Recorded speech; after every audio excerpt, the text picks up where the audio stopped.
Apprenons l'anglais en contexte. Hi, Miriam. Hi. Pleased to have you here. Thank you for having me. You were born and raised here. To be raised somewhere, c'est grandir quelque part. On utilise aussi le verbe raise pour se référer au fait d'élever, d'éduquer un enfant. To raise a child. Par contre, si vous voulez utiliser le nom éducation, l'éducation d'un enfant, ça sera upbringing. Par exemple, the upbringing of children should be a private matter for parents. L'éducation des enfants devrait être une affaire privée pour les parents. You were born and raised here in Madrid, Spain, and your parents are both from the UK. That's right. And neither do you feel very Spanish among Spaniards, nor do you feel British among the Brits. Neither et nor se traduisent par ni et ni en français. Il est important d'utiliser la conjonction nor après neither pour exprimer le deuxième ni dans cette structure de phrase. Ce que je dis ici, c'est tu ne te sens ni vraiment espagnol parmi les Espagnols, ni britannique parmi les Britanniques.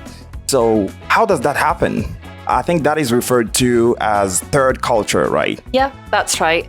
Because the idea is I was born and raised here in Madrid, but by two English parents. So I'd always speak English at home. I went to an English school because it's where they worked. But then I'd go back for Christmas, for Easter, for the summer holidays to see my family in England. But it's a bit hard to explain, but it's kind of like you don't feel fully English because obviously, even though I know the language and I'm familiar with the culture, I learned English through my parents and at school. So I didn't quite know the slang. Slang, l'argot. So I wouldn't really fit in. Fit in, s'adapter, être à l'aise ou à sa place. So I wouldn't really fit in fully with people my age, especially as kids or teenagers. It's as if I spoke a bit, I don't know, too politely, because I learned my English through my parents and at school. Right.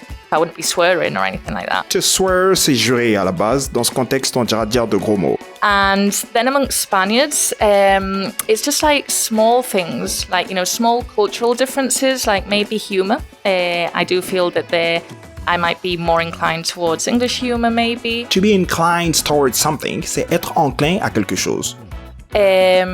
And then just generally like the experience of having been exposed to more than one culture, I feel like sometimes that also makes you feel like you don't fully belong, if that makes sense. Mm-hmm.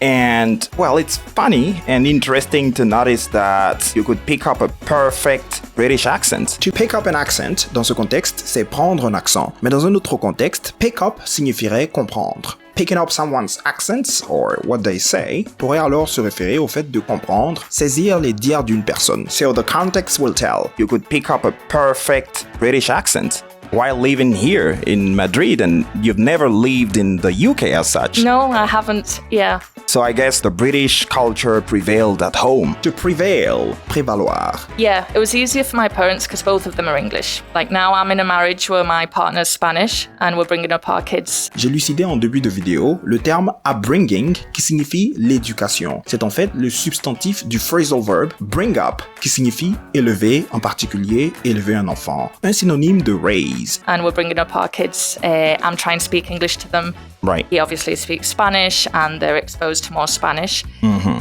And there it's much harder because I speak English to them, so they fully understand English, but they see me speak Spanish to their dad. And that makes them mostly reply in Spanish. Mm-hmm. So I'm still navigating how to deal with that bilingualism there. Like now I'm trying, and it seems to be working a bit better, to sometimes speak English to my partner because he does understand it, even though it's not English. And that way they see me speak more English at home too. But yeah, in my case, obviously it was easier because at home I just spoke English. At school, it was an international school, so right up to year 9, we did follow the British system and then it switched to Spanish. Switch to, basculer vers. Et voilà, pour plus de contenu, abonnez-vous et activez la cloche de notification. À présent, essayez de faire un bref résumé de la conversation dans les commentaires pour évaluer votre compréhension.